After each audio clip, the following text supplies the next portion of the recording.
معاملہ بہت سینسٹیو ہے. میں اکثر ایک جملہ بولتا ہوں, شرک is the most sensitive issue in the sight of Allah. Allah کے حضور شرک سے زیادہ کوئی حساس معاملہ نہیں ہے. اس لیے تو یہ آیت آئی ہے کہ اللہ نے ہر گناہ معاف کر دینا لیکن یہ معاف نہیں کرنا. لیکن سر ایک خوشخبری بھی ہے. سورۃ الفرقان کی آیت نمبر 70 میں آیا کہ اگر کوئی شرک سے دنیا کی زندگی میں توبہ کر لے, ہم اس کے گناہوں کو بھی نیکیوں سے بدل دیں گے.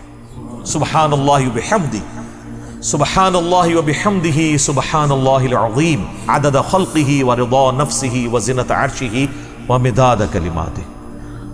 یعنی اللہ اس کو یہ بھی نہیں کہے گا کہ اتنا عرصہ تو نے شرک کیا ہے, ہن پہلے اینے سال نیکیاں کر, تو ایڈا گاڑا گناہ سی, انہوں ختم کرنے ٹائم چاہیے.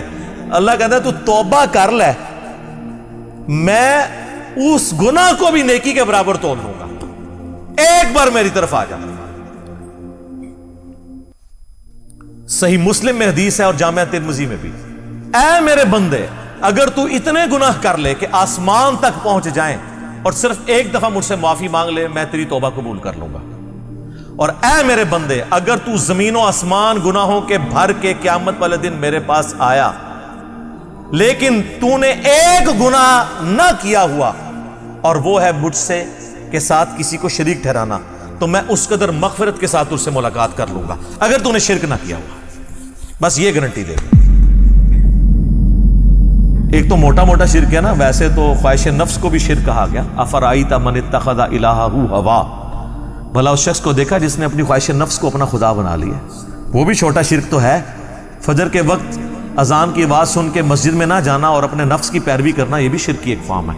اسی لیے ابراہیم علیہ السلام کو سب سے بڑی جو ڈگری قرآن میں اللہ نے دی ہے نا, وہ کیا ہے, وما کان من المشرکین. وہ مشرک نہیں تھے. ہاں بندہ کہتا ہے یار یہ کون سی ڈگری ہے, مشرک تو میں بھی نہیں ہوں. نا سر نا, ابراہیم علیہ السلام دی توحید اور تے تہاڈی میری توحید اور.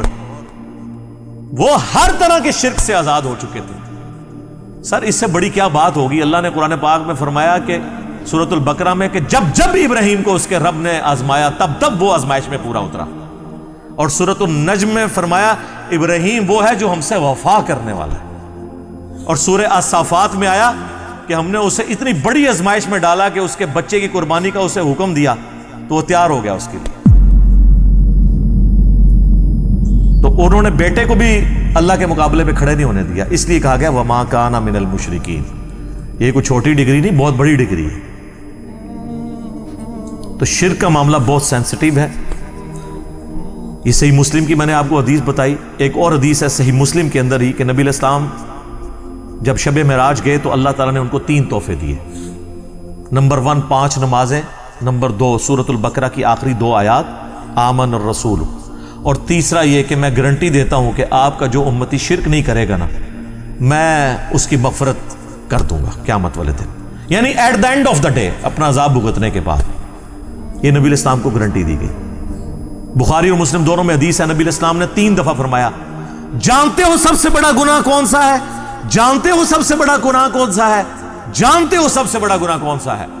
صحابہ نے کہا یا رسول اللہ اور اس کا رسول بہتر جانتے ہیں. آپ فرمایا کیا میں تمہیں بتا نہ دوں, تمہیں بتا نہ دوں, بتا نہ دوں. کہ یا رسول اللہ بتائیں.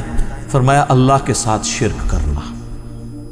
اور ایک اور حدیث ہے بخاری اور مسلم کی, اس میں بھی یہی الفاظ ہیں, لیکن اس میں الفاظ ہیں کہ تم اللہ کے ساتھ شرک کرتے ہو حالانکہ اس نے تمہیں پیدا کیا ہے. پیدا کرنے والا اور پیدا ہوا برابر نہیں ہو سکتے.